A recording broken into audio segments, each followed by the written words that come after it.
All right, guys. So this lecture is going to be about the role of competition and why it's important we understand what its role is. I think a famous quote by the first one of the first oligarchs of uh, of the United States, John D. Rockefeller. He said that he said competition is a sin, and of course we're going to get into later, you know, kind of what he meant by that, but in an indirect way. Um, when I talk about central banking and the Federal Reserve System and that kind of thing. But basically, um, competition uh, is kind of like the explanation of why we have the institutions we have, why we have the economy we have, why we have the type of government we have, why we get up every morning and go to work and, this sort of thing. And it just all goes back to what I've said in previous lectures that everybody is inherently selfish, and what I mean by selfish, in context of spider bite venom philosophy, which is a combination of Jedi philosophy slash Tao philosophy slash Stoic philosophy, is that anything beyond any desire beyond our need to find food, water, and shelter is basically selfish. And even those basic desires are selfish in of themselves. But you know, they tend not to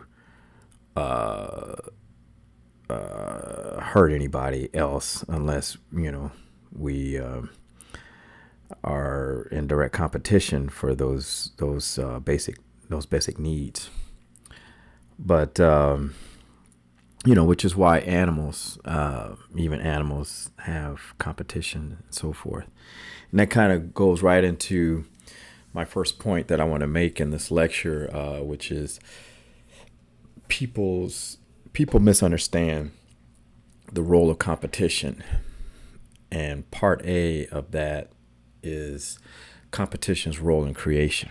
If you were to go all the way back to the beginning and how I kind of perceive philosophy, creation in the context of spider bite venom philosophy, is you have a vacuum of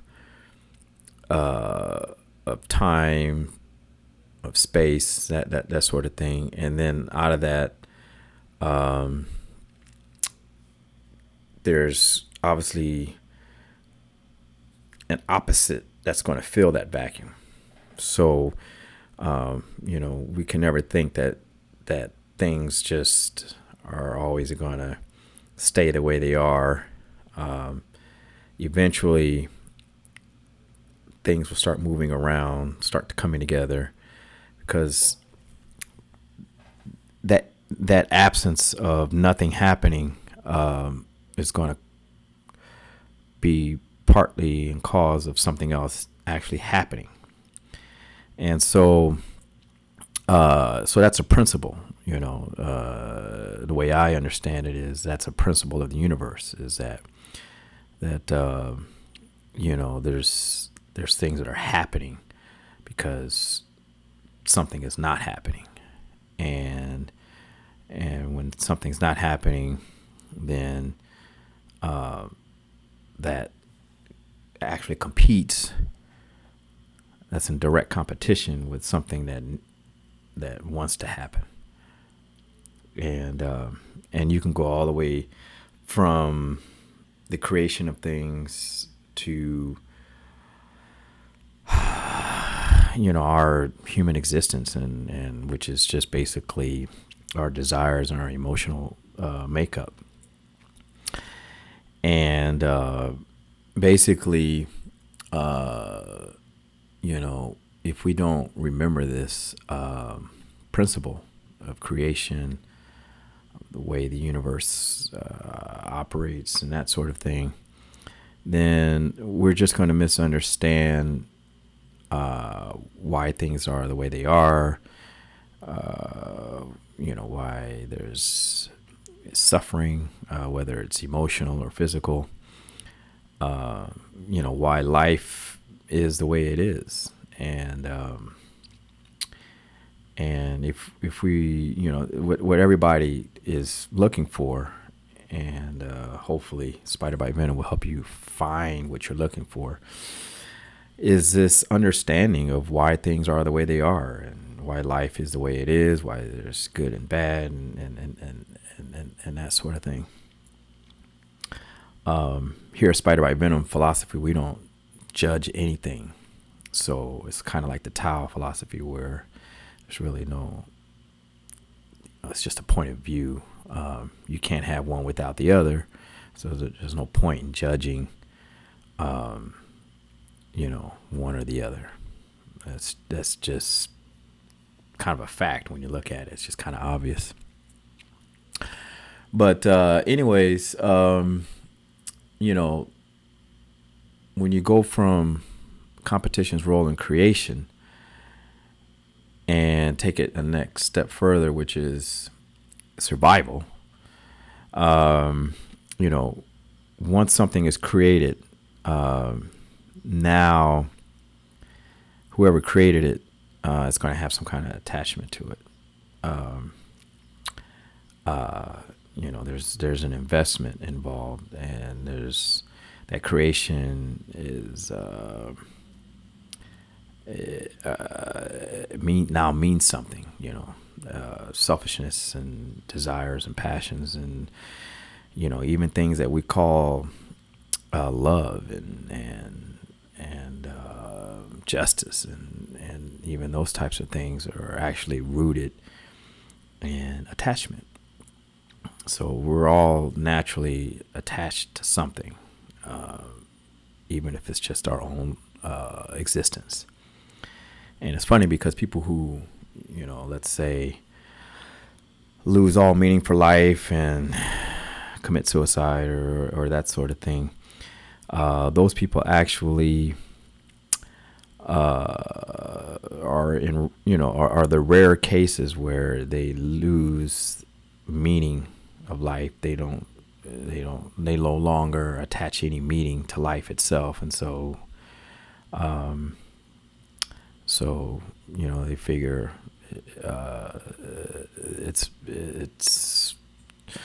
it would probably be better if they just ended.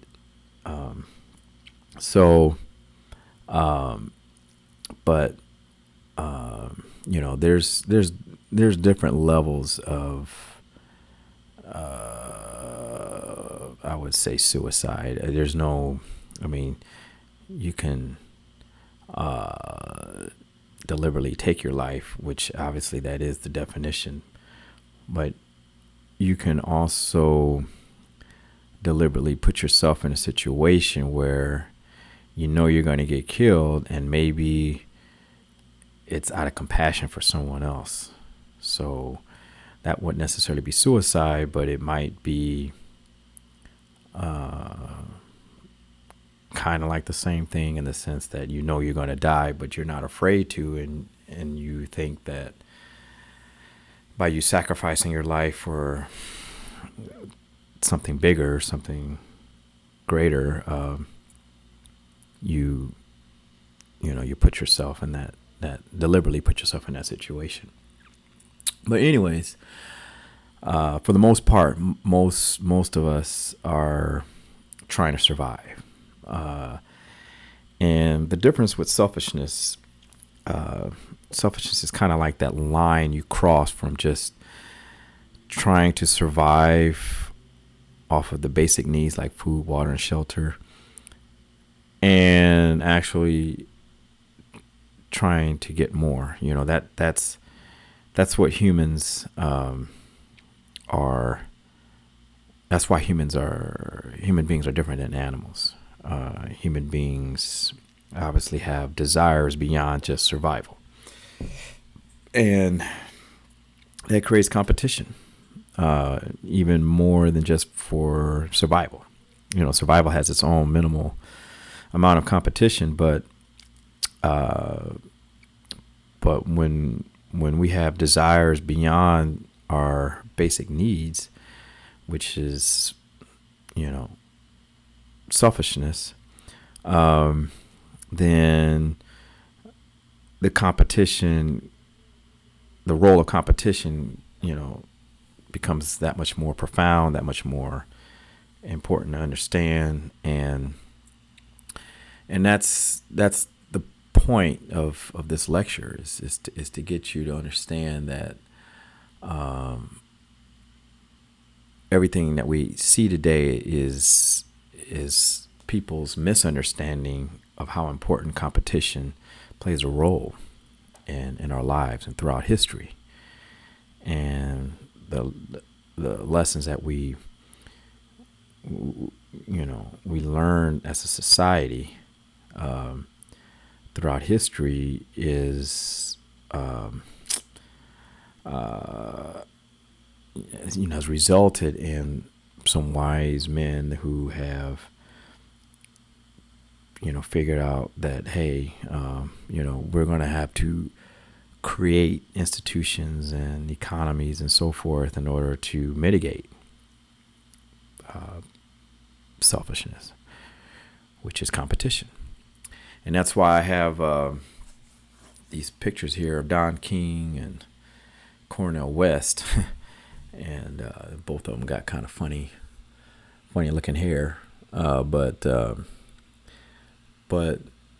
ideology, or maybe let's just say philosophically, these two guys, at least the impression is that they are on opposite ends of their ways of thinking.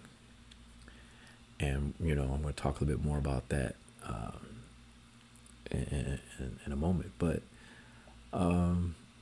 our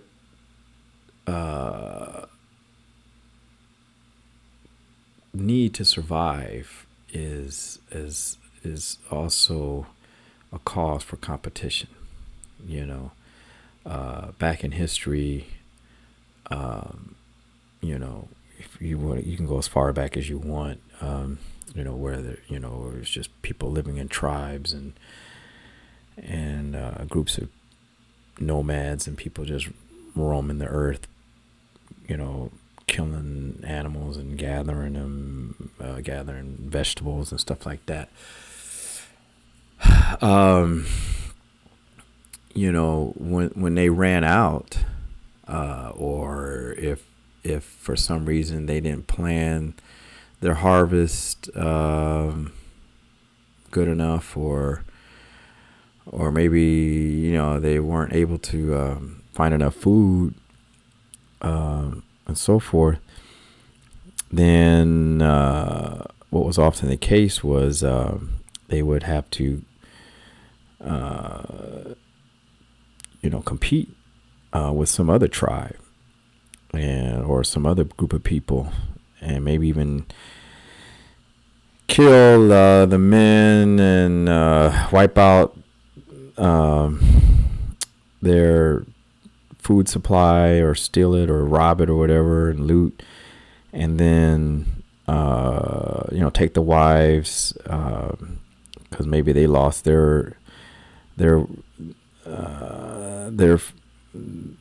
ways of procreating in their own tribes, and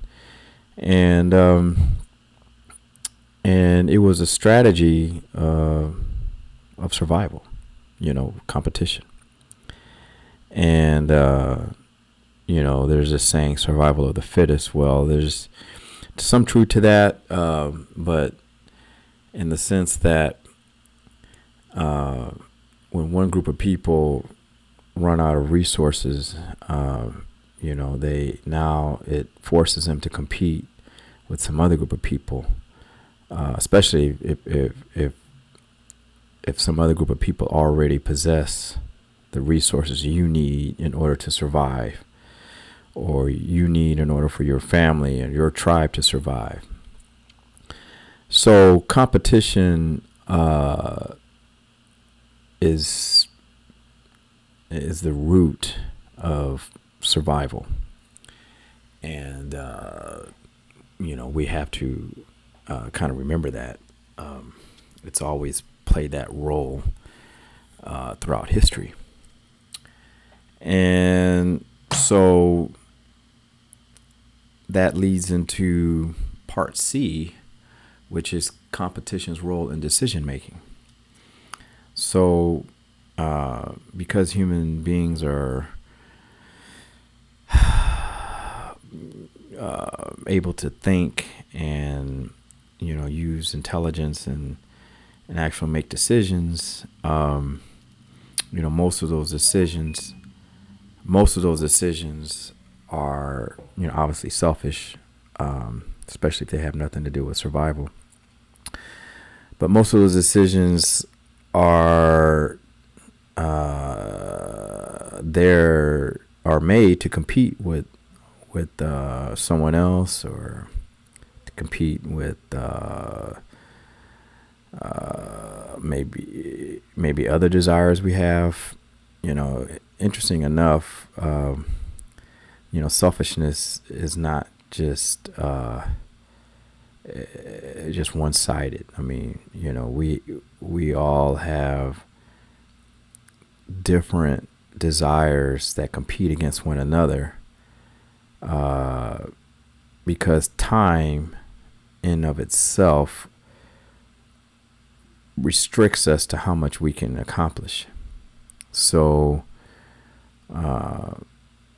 because time reminds us that at some point we're going to die, our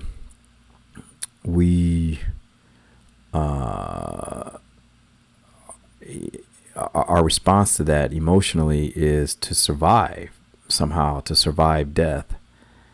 And the way we think we can is to make certain decisions that can give us all that we want, all of our heart's desires before we die. And but at the same time, because time is reality, you realize that there's only 24 days in a year, or 24 hours in a day, 365 days in a year, and that sort of thing. And so it puts pressure on you as a human being to try to accomplish so many things at the same time, which obviously causes fear, and fear obviously, leads to anger and that sort of thing. So, so people feel the need to compete in order to get all that they want in a short period of time. And that's, selfishness is greediness. So that's just another manifestation of their greed. And interesting enough, most people, if you never told them that's how it is, they would never think of it that way. They would think that they're making the right decisions, that they're doing their best, doing all they can. They mistakenly see virtue in trying to come up with ways to save time, to buy time, to accomplish all these types of things in life and make a bunch of money and not realizing that it's just their competing desires are being manifest.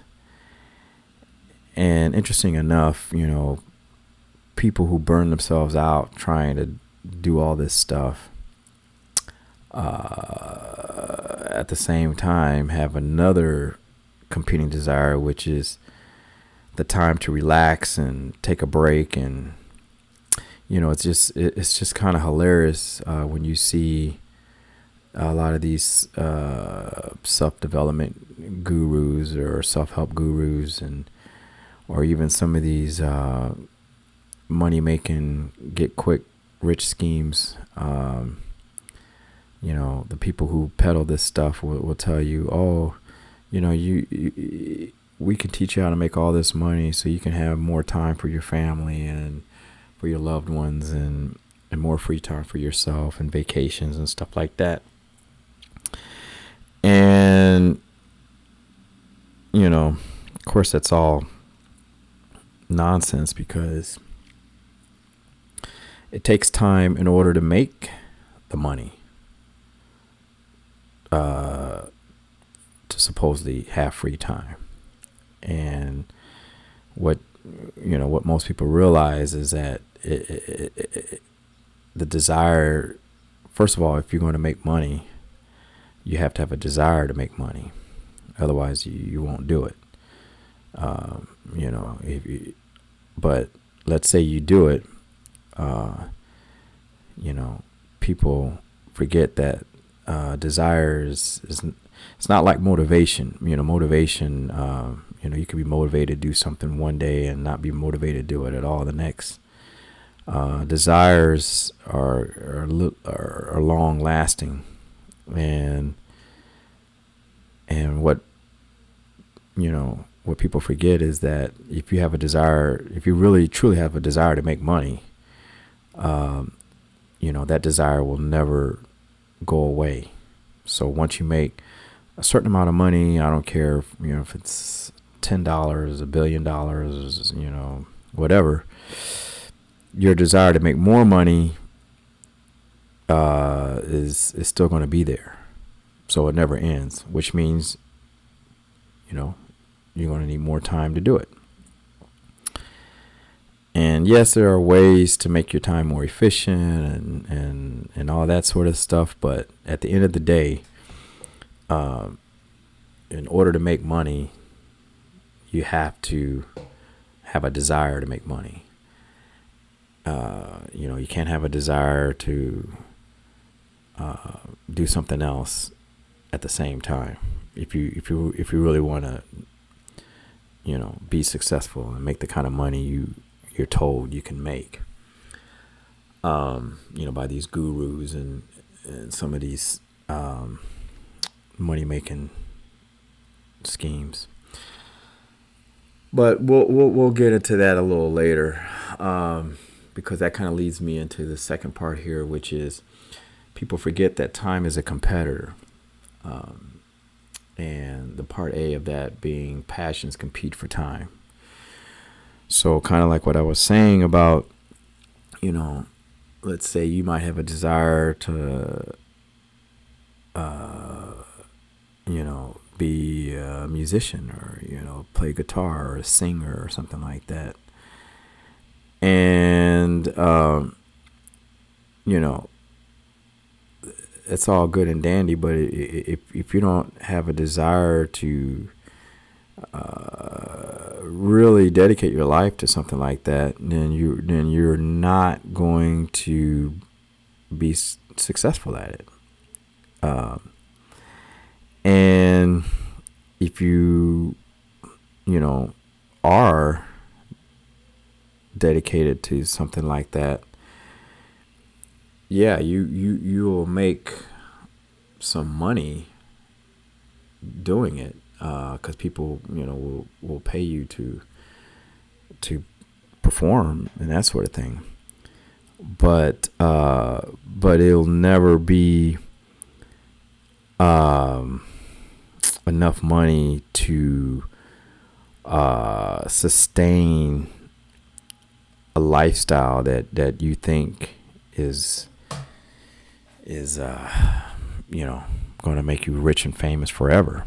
It's at some point you're going to have to stop performing and switch your desires to making money. If you want to maintain a certain lifestyle, there's, most musicians, most artists, that sort of thing, no matter how much money they make, eventually die broke or die with so much debt that, they're basically broke. And that's because their desire to be a musician or an artist stayed true, but they needed an equal amount of desire to make money in order to sustain their lifestyle. So you can't have your cake and eat it too. And this is what people forget. They forget that time in of itself is a competitor. If it requires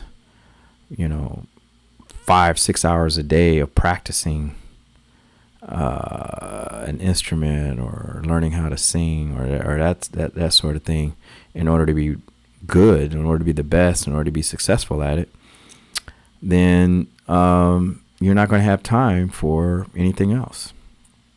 You're not going to have time to do a 9-to-5 job. You're not going to have time to maybe raise a family, especially in the beginning. There's just not enough time for that. So time in of itself is a competitor. And, we have to remember that.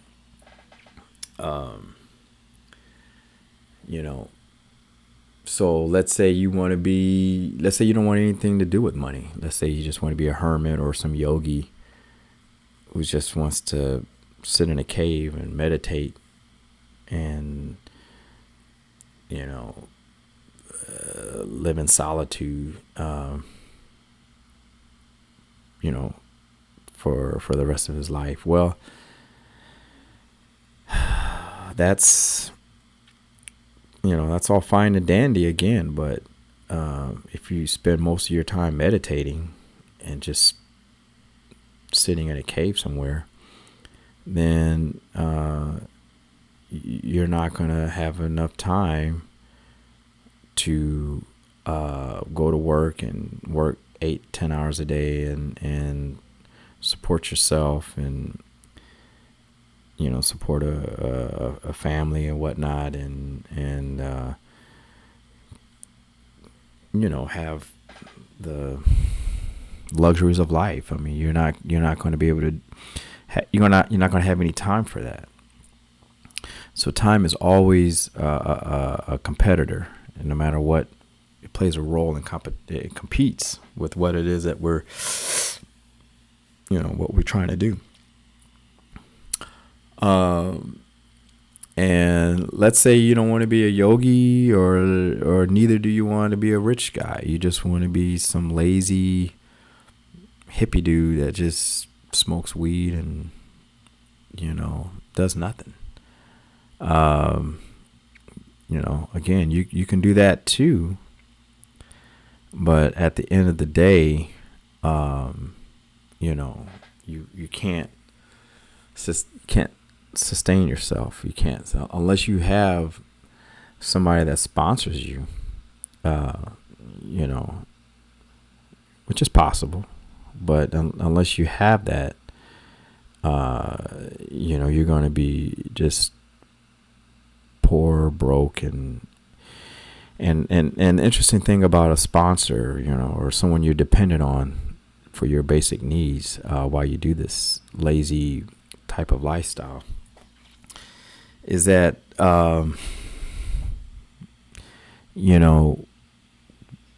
what happens when when that source of income or that sponsor dies off or goes broke or can no longer support you, or maybe there's someone else who they're more willing to support, and they come along, and you're no longer relevant. Now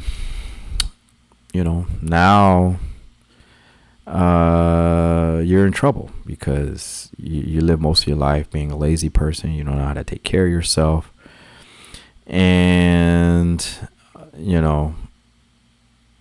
and unless you're used to begging for money and stuff like that, like some yogi, you're going to be homeless. You're going to, live out in the streets, and you may even die from starvation. Unless somewhere, somehow, you find another sponsor. So again, time is always playing a role in what it is that we're doing. It competes for our time. Time. I remember a song by Boy George, and it's one of my favorite songs. I think one of the chorus lines is "Time is time," and the kind of the gist of the song was, time is in of itself a factor. Time will tell. Time will dictate.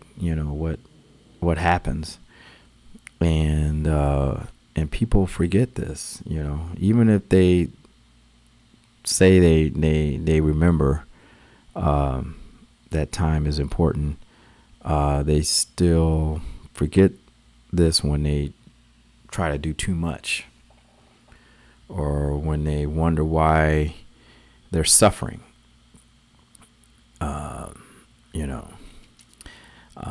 Now there's no judgment. There's no,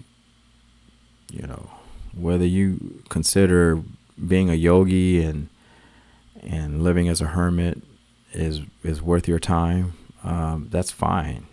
Whether you consider, yourself a passionate, ambitious person who, needs to be the best at something, that's fine.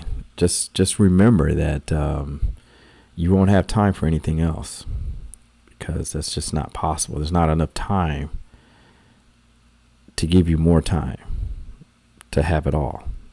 That's just not reality. So it's good that we keep that in mind. Now we're going to get into the third part here, which kind of alludes to why I put these two pictures up, which is people underestimate the important role of competition in society. And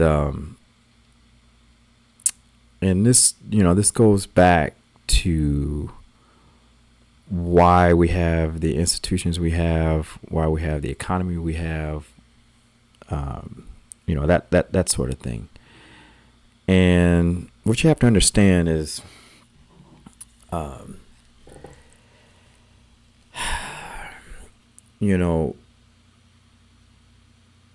there's always a group of people, a small group of people who may not be all that intelligent. As a matter of fact, the more intelligent they are, the more it's likely they're going to miss the importance of competition. But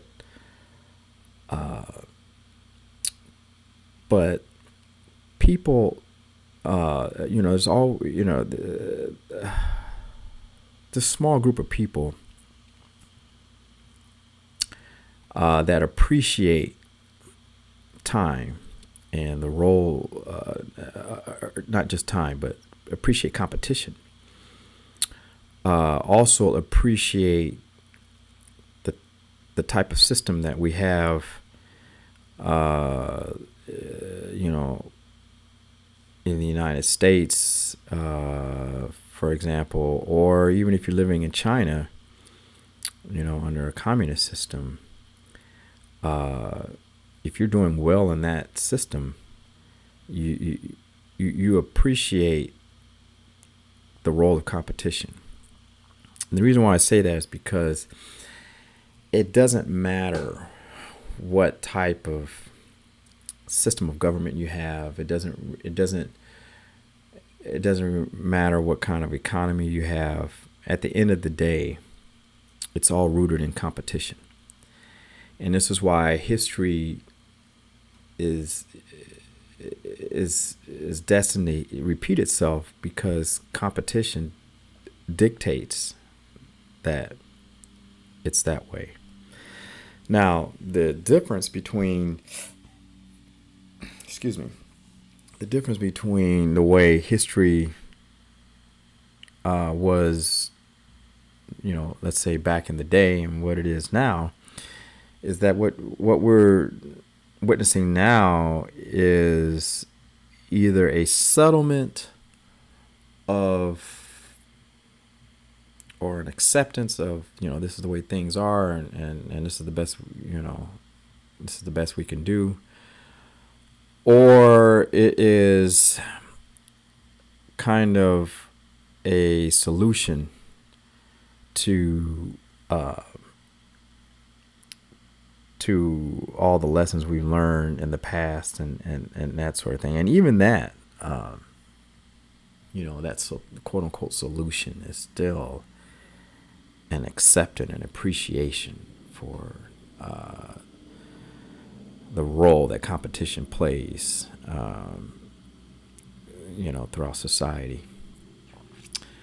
And so, for example, you know, you know, like you have this character here, Don King, who, you know, is a boxing promoter.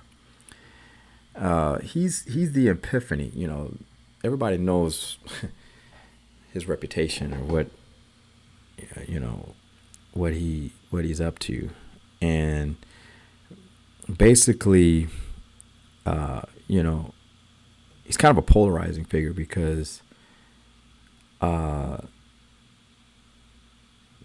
people who lack appreciation for the role of competition will just see this guy as corrupt, evil, and cruel, and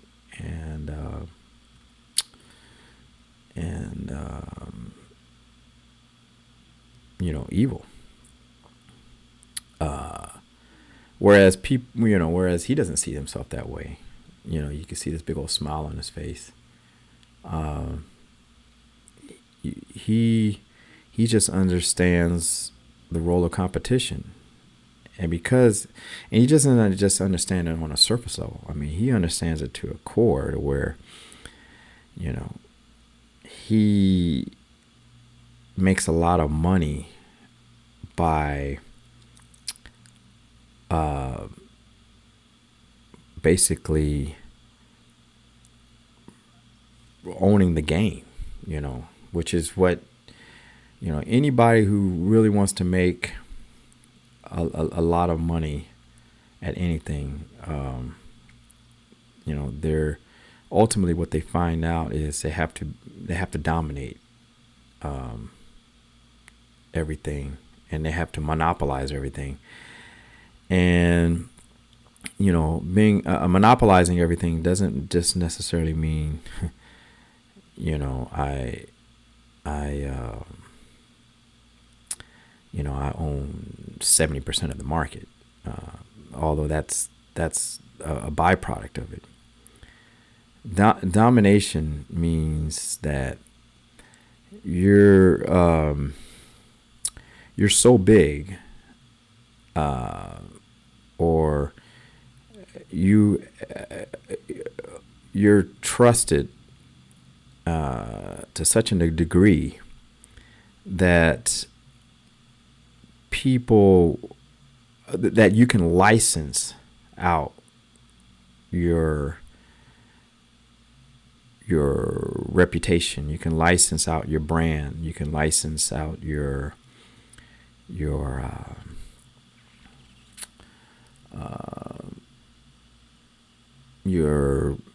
trust. This is why it's so important to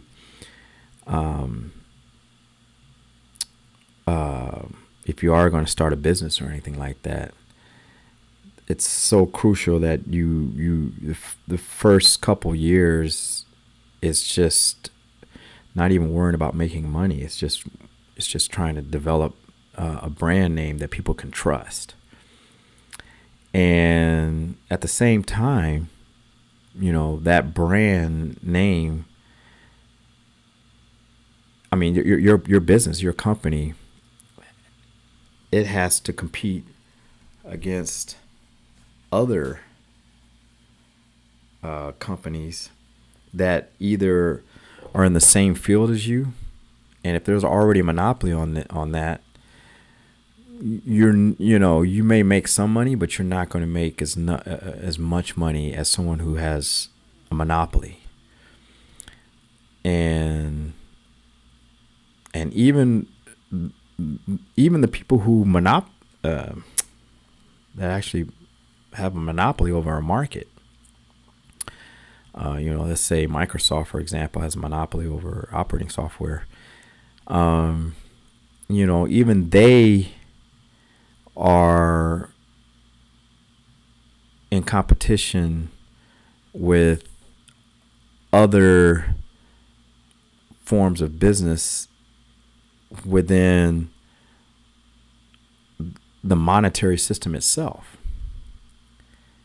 And this is why, John D. Rockefeller, who I mentioned earlier in this lecture, this is why he said competition is a sin, because he knew that him and the Rothschilds and the Carnegies and the people who basically made up the Federal Reserve System, Jekyll Island, that sort of thing. You can call it conspiracy all you want, but what they really were trying to do was monopolize the monetary system, so that way they had no competition over the issuance of currency and credit. And it's, in principle, it's real easy to do, because again, once you built that trust, once you become, the larger you get, the bigger you become, and then you can seduce other people who would be your competitors. You could seduce them into just being investors, and which makes them co-rulers. Then you have to learn how to share power. Ultimately these people who run the world today have to share power. And who they share it with? They have to share it with the rest of us. So there is a trade-off for everything. It goes back to the Tao philosophy. But at the same time, within their realm, within their field of whatever it is that they're doing, they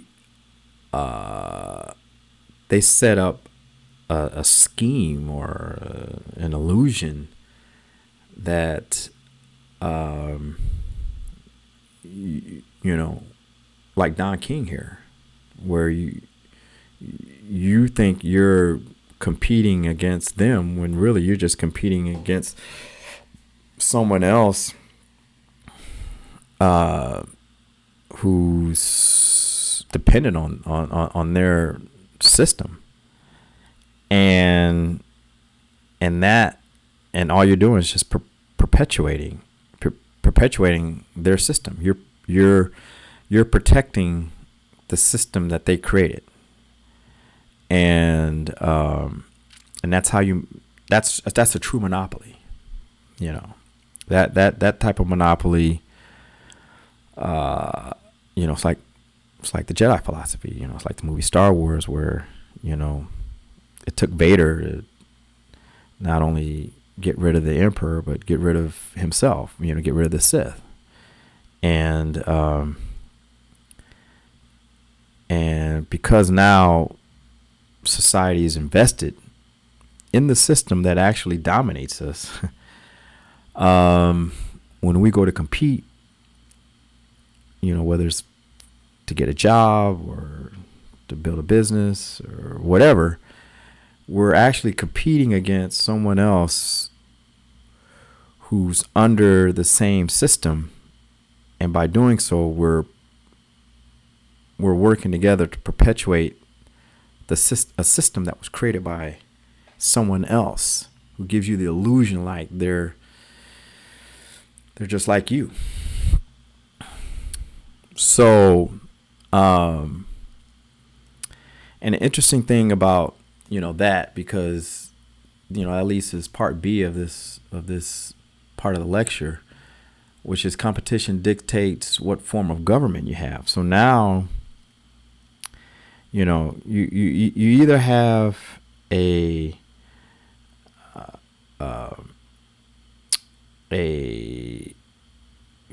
people call it a democracy. It's not.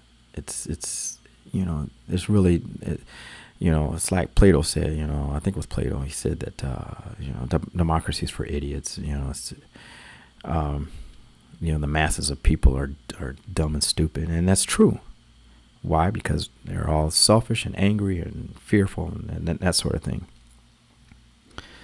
But you have to set up a government, and it doesn't matter whether you call it communist or whether you call it democracy. You have to set up a government that gives this illusion that through competition you can succeed to the top, to the power, which at the end of the day, you're going to find out that there is no absolute power, that you eventually have to share it. Even the Sith, in the Jedi philosophy, they ultimately want absolute power, but at the same time they realize that they can't do it alone, and they have to have this rule of two, which I've talked about in previous lectures. They have to share power with someone that's just as powerful as you are. And so the government, in of itself has to set up these rules like it's a sport. You call it politics. For competition, for competition to play a role. And it's either that or it's history repeating itself, where you have uncivilized people hitting you over the head, and basically barbarism, where you go back to the early days of tribes, raping and pillaging one another. So, so the interesting thing about, Cornel West, if you were to ask people, oh, well, Cornel West obviously is the smart one, because, he's some kind of Harvard professor, I believe, and, he's an academic and all this, and Don King, he's just some fool, some idiot. But it's not that at all. Don King, in a lot of respects, is more wise than Cornel West, even though Cornel West, in the back of his mind, probably believes he's he knows best. He's the wise one.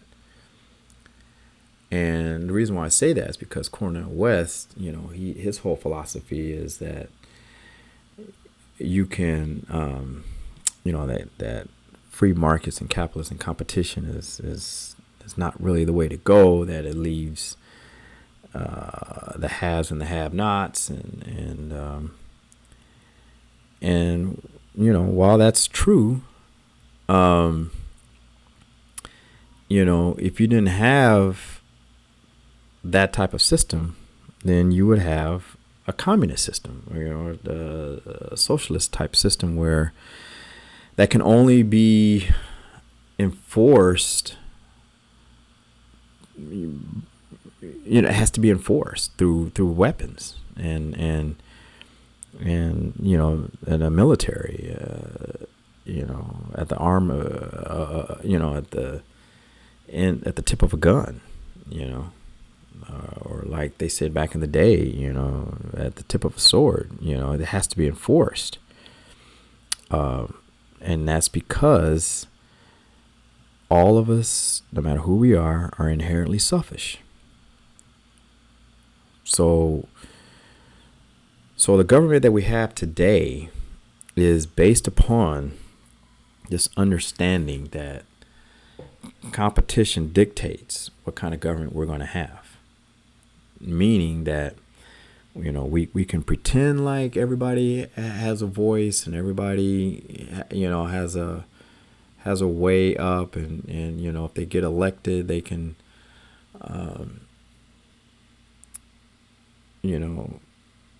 become president of the United States or prime minister of some country or what have you.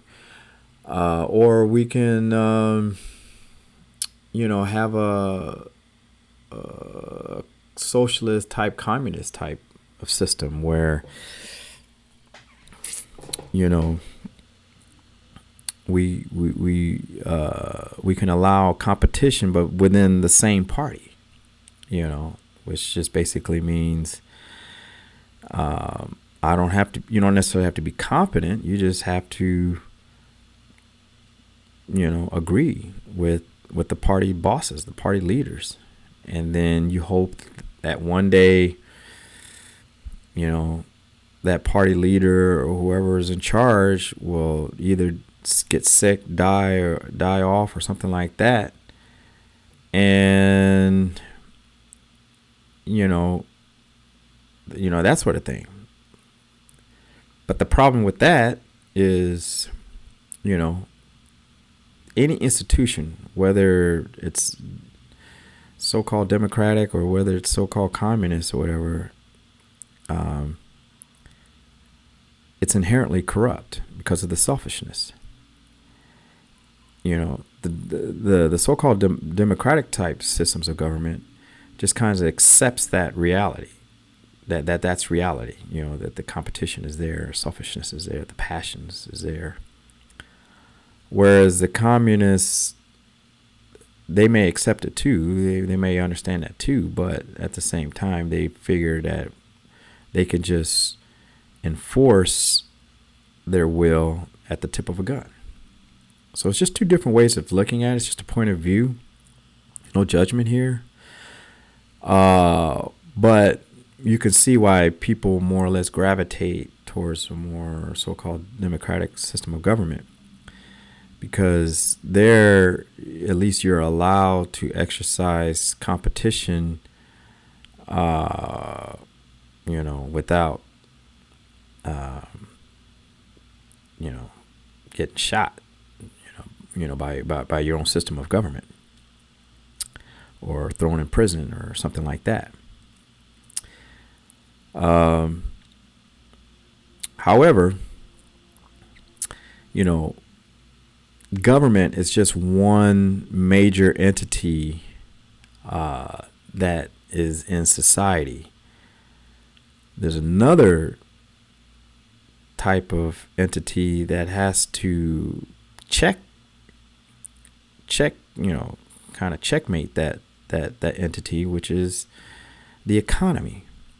And the economy is, you know, it's its own system.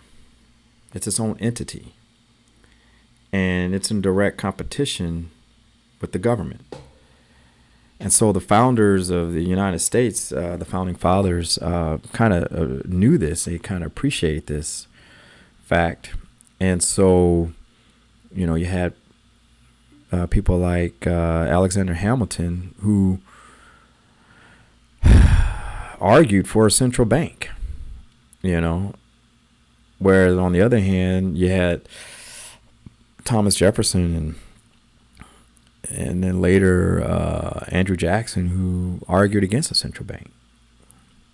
But what prevailed was Alexander Hamilton's idea of a central bank, because what Alexander Hamilton knew, or you know what it seemed like it was obvious to him, was that a central bank gives you the illusion of competition in amongst people who participate in the economy.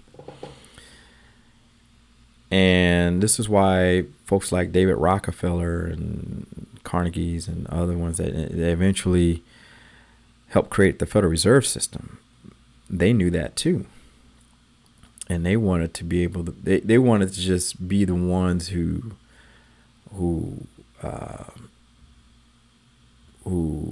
create that system or own that system, because everybody else that comes after that is just participating in a sport and a competition. So, you know, that's fine, and it works, you know, but obviously there's some fallout from that.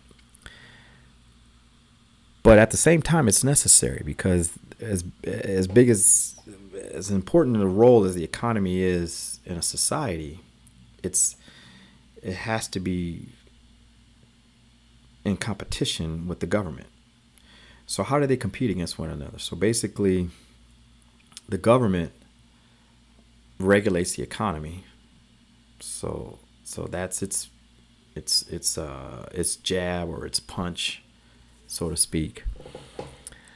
If they have to, you know, hit the economy, and the economy, because of the central bank, can jab at the government. You know, if the central bank is private and, you know, run by corporations and that sort of thing, then,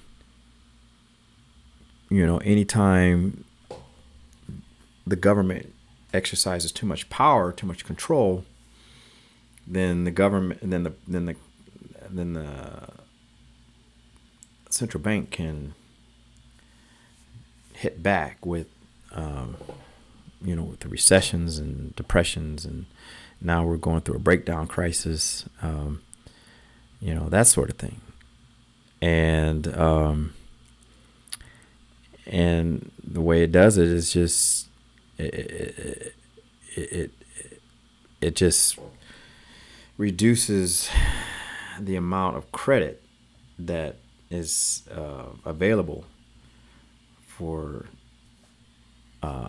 consumers, and then, you know, interesting thing about credit is that, again, it's based upon the same principle of competition. You know, whoever came up with this idea of credit knew that there's a competing desire amongst human beings to want more than just their basic needs.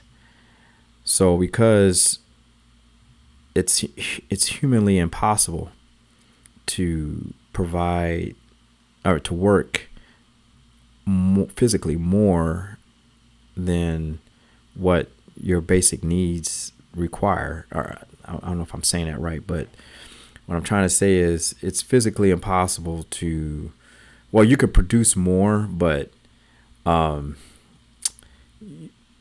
For everybody to produce more than what their basic needs are required, you're gonna cause someone else to lack, and their abilities to produce for themselves. And so to fill in that gap, you have credit. So that way, those people who don't make enough money to get all what they want, you offer them credit. And the interesting thing about credit is that it immediately puts you in debt. So now, now you have a system, an economic system that recognizes that motivation is not enough to get you out of bed in the morning to go to work.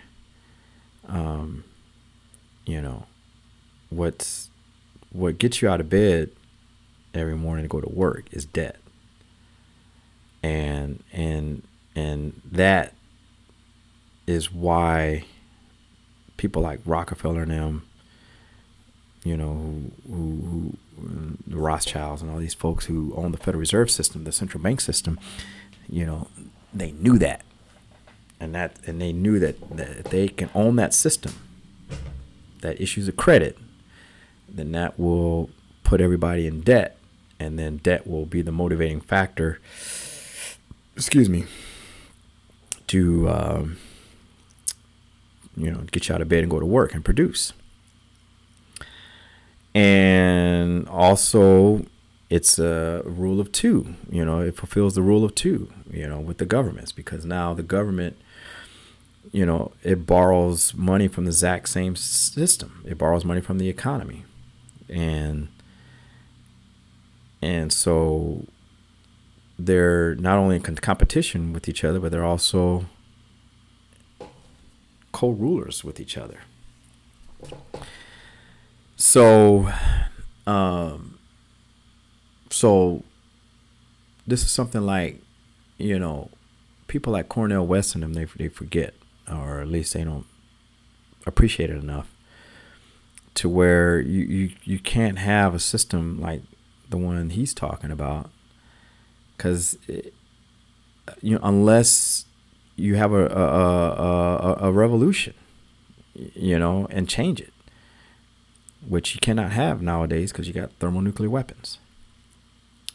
The governments and the systems that we have in place today were all created before the dawn of the thermonuclear age.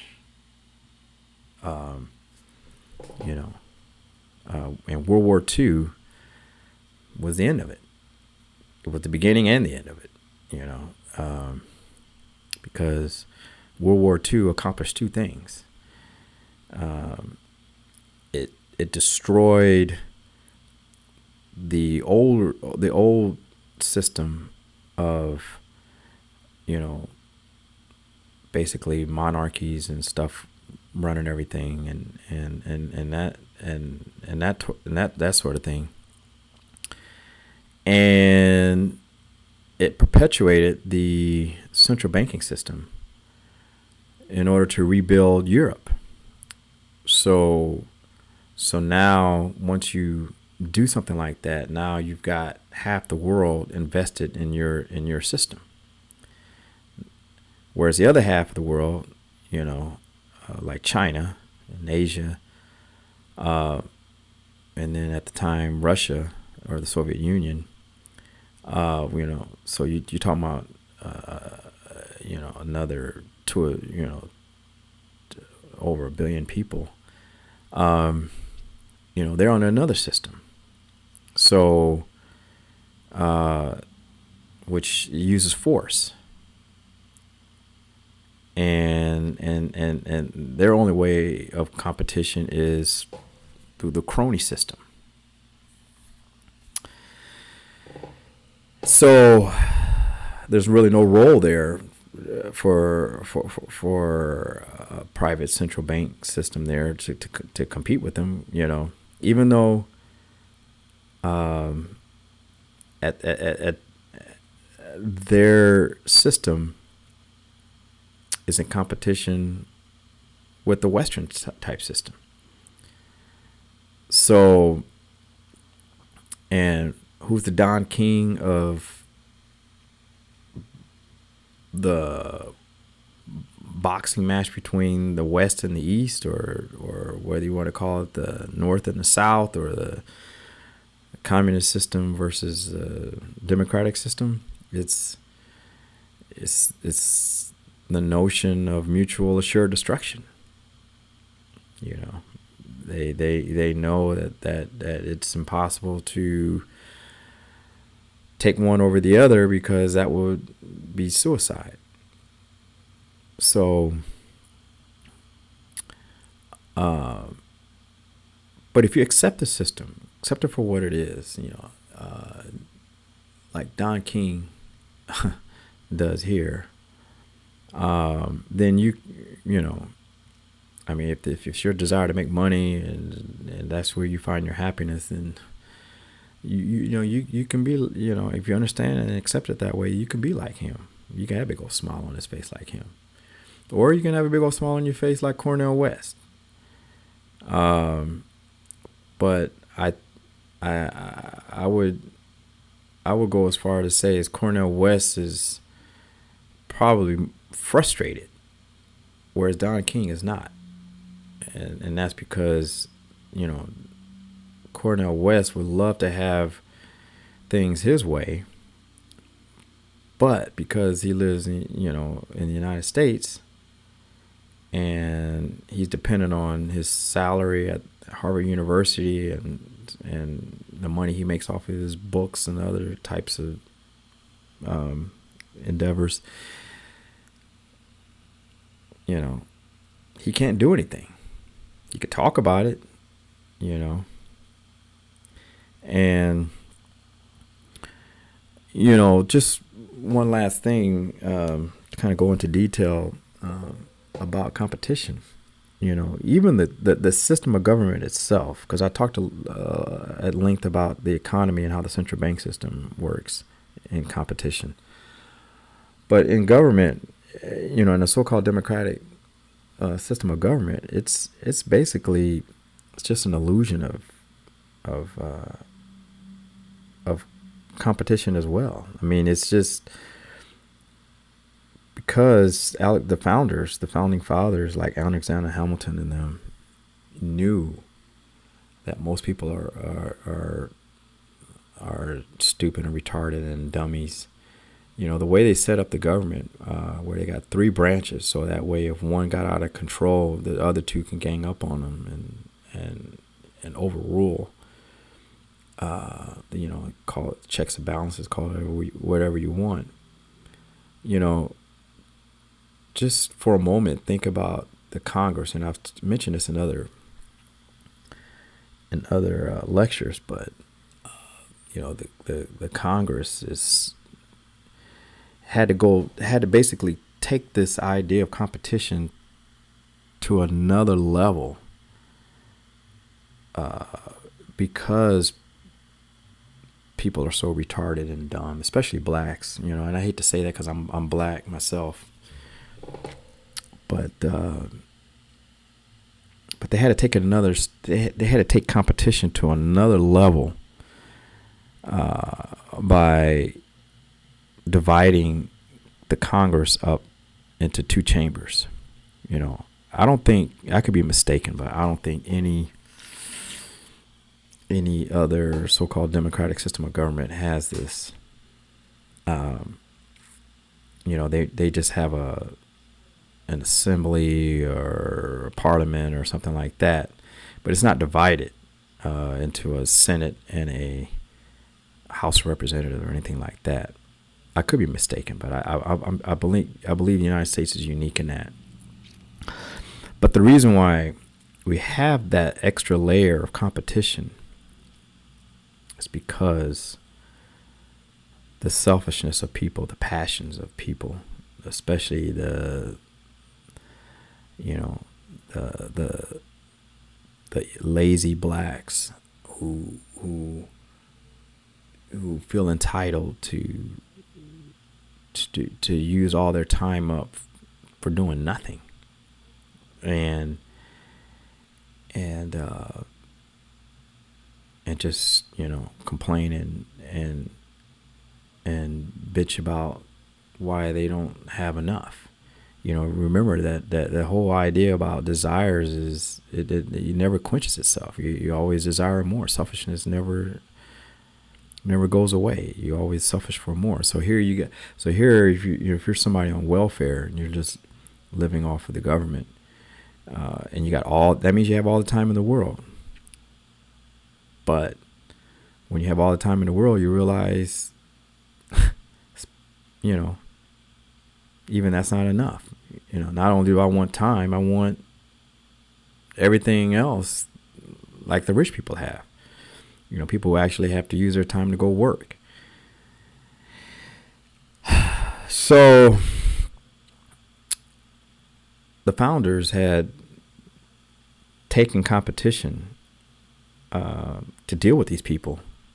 They had to take competition to an extra step, an extra level, where they divided the House, or they divided the Congress into, the House Representatives and the Senate, so that everybody who's in the House of Representatives, they can gripe and bitch and complain, and they got some power. They actually have it's funny because they have as technically,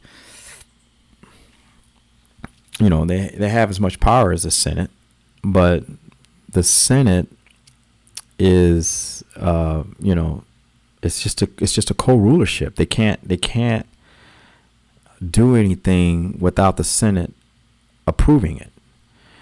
And the Senate, represents the Republic, whereas the House of Representatives represents all the dummies and the retarded idiots that are impassioned with selfishness and greed and ambition, and they just want to do everything. And the Senate is there to kind of check that, before any of the other two branches of government has to deal with this stuff.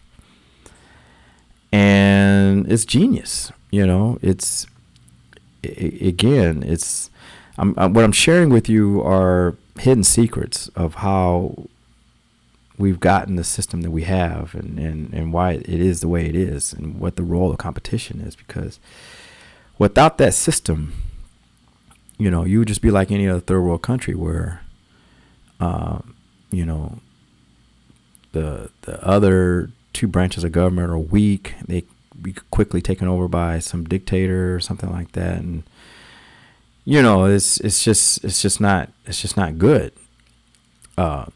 But because the United States has a system of government where they realize that that you have to have a republic, where it takes competition to the ultimate level, which is dividing the parliament, if you want to call it that. And you have to divide that into two different sections or entities. It just goes to show you how important the role is of competition, because everybody that's in the House of Representatives represent a small district of people who are so selfish and so greedy that they have to be checked, and they have to be reminded that they are just one small representation in a group of in a mass of idiots. And then only the ones who are sane enough and have less anger, and which is interesting because they tend not to be black, and tend not to be, these idiot she-boons and dummies who are on welfare and run and feel entitled about everything. Those are the only ones that can get elected to the Senate, because they realize that, that's really where the power is. The power is not, your voice is in the House of Representatives is almost irrelevant. It doesn't really mean anything, which is why, you have a two-party system. I mean, they rely so much on these coalitions of all these people with all these competing interests. And it's interesting, when you look at the Democratic Party versus the Republicans, the Republicans are pretty much united on just a few core ideals, whereas the Democratic Party, and I can go into a whole nother lecture, the history, and I have to some degree in other lectures, why it is the way it is. But the Democrats, they rely on a coalition of all kinds of different interests. But they need that coalition in order to compete against the Republicans, who, their interests are pretty narrow. They only just have a few narrow interests. But regardless, either one of those parties can be extreme and out of control. So that's why the founding fathers like Hamilton and Jefferson and some of these others,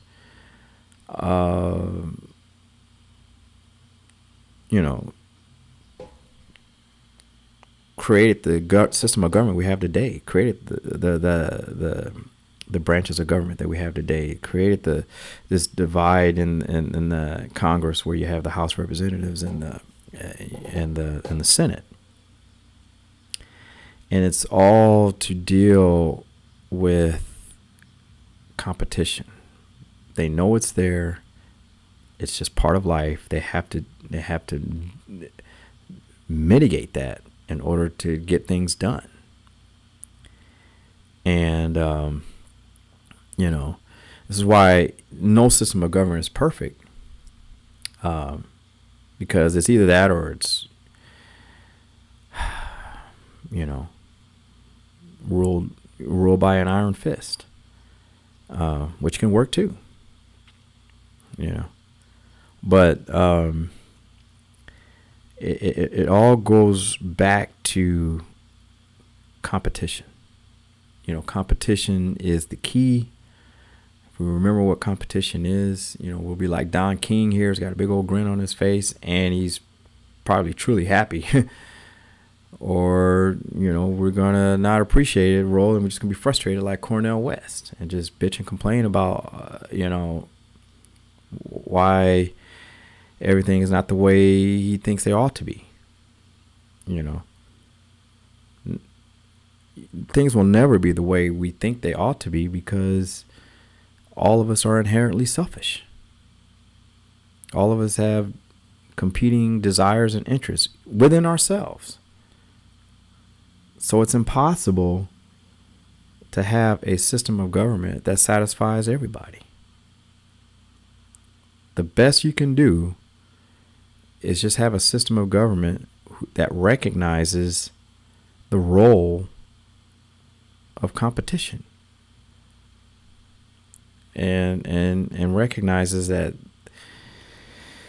if you didn't have things the way they are, then you have to be ruled by an iron fist. And this leads me, and I said that was going to be the last thing, but I'll just say this one other last thing, going back to the economy, because it's the last part here. Because the economy is run by a handful of people who run this, who founded the central bank, and now most of those people are dead and gone. It's not even them who are really in control or anything like that. But the system is there. The system, because it perpetuates itself with this illusion that everybody's a co-ruler. Well, you are kind of a co-ruler, but this illusion that you're in competition, you can pull yourself up by your bootstraps and be the next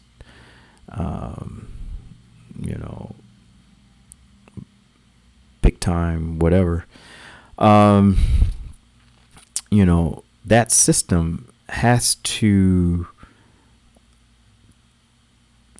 cash out every so often, and has to, it is a giveth and a taketh. And, it kind of, at some point, at some level, it kind of follows the Tao philosophy, because what would be the point in running a system like that if it didn't have any gains? And what most people forget is that an economic system, the only way you can show gains, prove gains, is to wipe out, or is to collect. It's to foreclose. It's to collect debt. And because debt in of itself is inherently destructive. What is debt? Basically, debt is letting someone borrow money who didn't have the means to make that money in the first place, and expect him to somehow pay it all back at some time in the future. That's what basically debt is. So, because the lender, the one that's credit, who's not even really lending anything, again, this goes back to this illusion that you're lending, but that you're actually giving something. You're not giving anything. You're just licensing out your trust, your franchise. I don't know if franchising is a word, but just giving a franchise to someone else who couldn't do it on their own. The only way you can collect on that debt is to wipe them out, is to take back what you supposedly gave them. And that's why, people who play the stock market, who get in, you can justify it all you want with, on average, it goes up and this and this and that. But, at the end of the day, how much money you put in the stock market is not going to make you any more than what you would do on your own if you was just to save your money on your own, or buy precious metals and just let it appreciate at the end. By the time you're ready to use it, and the thing about it is the people who run the system, they know this. That's why their whole algorithms and all their fees and their interest rates and all that is all based upon making sure that there's no way you would make more money if you were just to save it on your own, or maybe invest it in something else and create your own business, and make sure that's in tandem with if you just save that money on your own, or whether or not you put it in their stock market. And and with this latest pandemic that we're supposedly dealing with, even the people who started their own businesses, and didn't want to get involved in the stock market at all. Which was basically still half the people, because since the last so-called crisis happened, where everybody got wiped out in the stock market, it wasn't like people just jumped back in the stock market. Most people stayed out of it and stayed, kept their money in bonds, and mutual funds, stuff like that. And that's why, to try to push those people out, they basically kept the interest rates down to zero. But my point is that these people who run the economy, that run the central banking system, they have to prove that it was worth even their time or their cause for even creating the system in the first place. So how do they do that? They crash the market. They use whatever excuse to do so.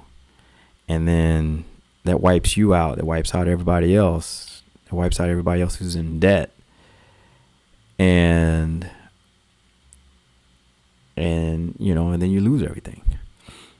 And then you got to start all over while at the same time they keep their system. So anyway, so that all again goes back to competition and its role in competition and why we have the system that we have. And if the system didn't do it that way,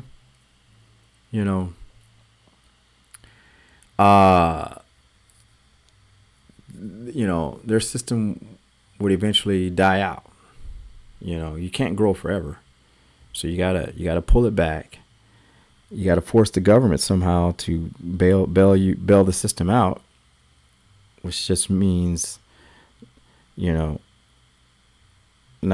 you make the government your new customer, to borrow money from you, and you just go back and forth, So now you're Don King again, pitting the one boxer against another, but in this case you're pitting the government as a borrower versus the consumer as a borrower. So when you wipe out one, you lend money to the other, and then when you same thing, when the government runs out of means to borrow money, how do they do it? They lobby Congress. They'll start making a big deal about borrowing too much money.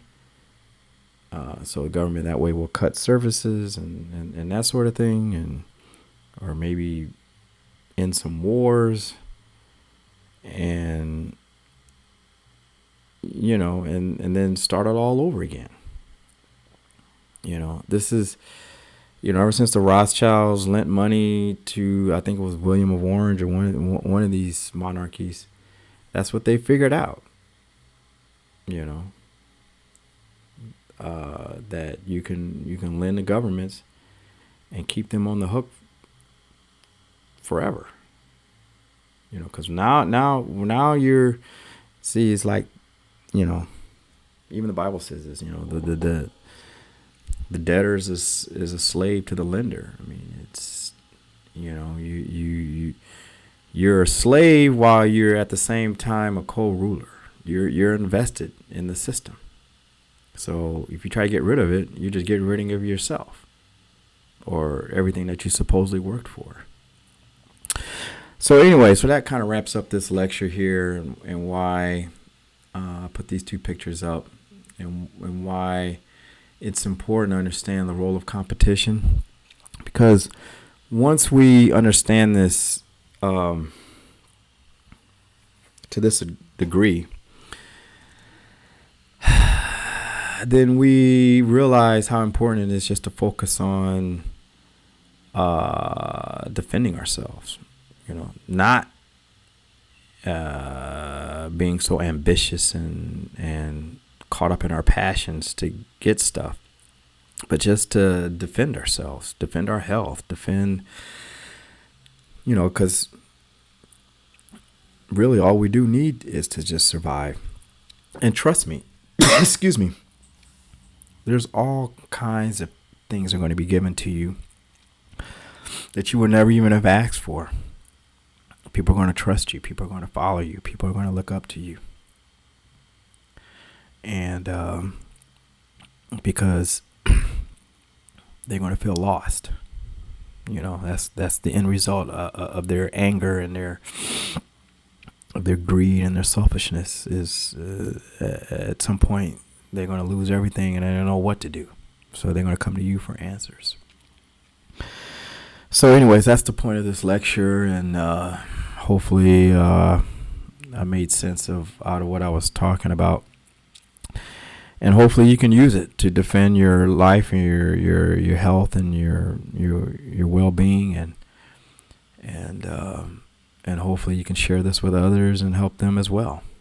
So take care, and hope that you tune in for the next one.